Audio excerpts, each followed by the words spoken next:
सर्वोदय मंडल में डॉक्टर जी पारिख के लिए शोक सभा का आयोजन।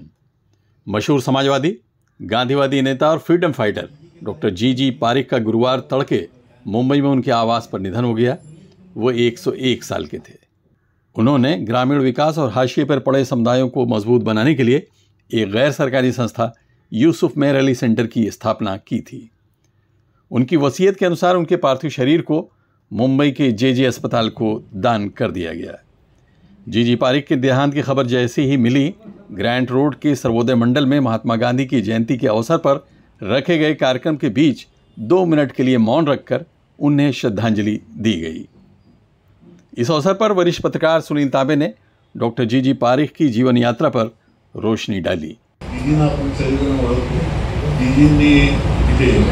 सेंट झेवियर्स कॉलेजमधून त्यांनी त्यांचं ग्रॅज्युएशन केलं आणि त्याच वेळेला ते स्वातंत्र्य चळवळीत पडले। तेव्हा 42चा लढा सुरू झालेला होता आणि दुसऱ्या दिवशी त्यांनी सेंट झेवियर कॉलेज बंद करण्याचा प्रयत्न केला आणि बंद पडलं आणि त्यानंतर ते चर्चगेटला ट्रेन अडवण्यासाठी गेलेले होते, ट्रेन अडवायला या सत्याग्रहाला, आणि त्याच्यामध्ये त्यांना अटक झाली। त्यामुळे 1942च्या स्वातंत्र्य लढ्यातले ते सहभागी होते। त्यांची गांधीजींची भेट झाली तेव्हा त्यांचं वय 8 वर्षाचं होतं आणि जीजींनी मला सांगितलं त्याप्रमाणे गांधीजींमुळे आमच्यामध्ये एवढे बदल झाले की विशेषतः अस्पृश्यतेबाबतचे जे सगळे आमच्यामध्ये समजुती होत्या या गांधीजींमुळे झाल्या आणि त्याच्यानंतर आम्ही कामाला लागलो। त्याच्यानंतर पुढे जीजी नंतर अर्थातच समाजवादी चळवळीमध्ये सक्रिय होते।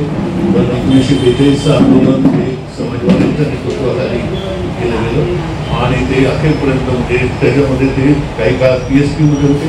त्यानंतर मग समाजवाद्यांमध्ये सतत म्हणजे समाजवादी पक्ष हा विभाजनशील आणि विलयनशील आहे, त्यामुळे असं असूनही त्यांनी सतत समाजवादी चळवळीमध्येच ते राहिले।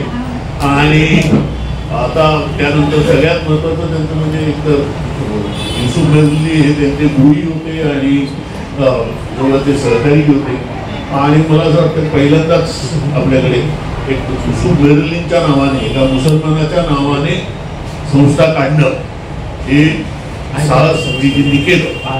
तसं काही युसुफ मेहर अलींच्या नावाला काय फार मोठं हे होतं असं नाही आहे, म्हणजे वलय होतं असं नाही आहे, त्यांचं लवकरच मृत्यू झाला, निधन झालं। त्यामुळे जीजींनी हे केलं आणि त्याच्यानंतर ताराचा प्रकल्प आपण सगळ्यांनाच माहिती आहे। त्याच्याशिवाय युसुफ मेहर अली सेंटरच्या शाखा त्यांनी गुजरात, ओडिसा आणि अन्य ठिकाणी काढल्या।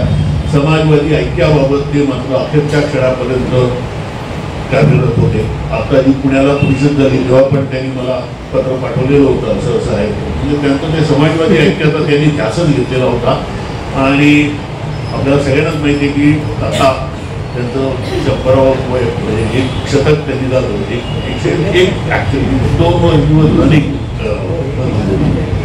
तर त्यांचं अतिशय म्हणजे आणि काल रात्री आत्ता मी आणि जयंत तिकडे गेलो होतो तेव्हा त्यांनी सांगितलं आम्हाला की रात्री 2 वाजता एक कार्यकर्ता आलेला होता, त्याच्याशी त्यांनी चर्चा केली आणि त्यानंतर 4 वाजता त्यांना अस्वस्थ वाटायला लागलं आणि त्याच्यानंतर मग त्यांचं हे आपल्या सर्वांसाठीच एक काय म्हणायचं एक त्याला आदर्श म्हणता येईल, त्याला त्यांच्याकडून प्रेरणा घ्यावी म्हणता येईल असं व्यक्तिमत्व होतं आणि ते आपल्याला सतत प्रेरणा देत राहील। मला वाटतं की आपण त्यांना 1 मिनिट इस कार्यक्रम में रिटायर्ड जस्टिस अभय गोखले, वरिष्ठ पत्रकार अभय मुकाशी, रमेश ओझा, ज्योति पुनवानी, गणेश शिर्के, प्रज्ञा रावकर के अलावा मशहूर गांधीवादी जैन दीवान, विजय दीवान, मंसूर पटेल के साथ ही गुजरात से बुलाए गए 2 मेहमान श्री कुतुबुद्दीन अंसारी और पत्रकार कलीम सिद्दीकी भी मौजूद थे। Abid Naqvi, press 9 news, Mumbai.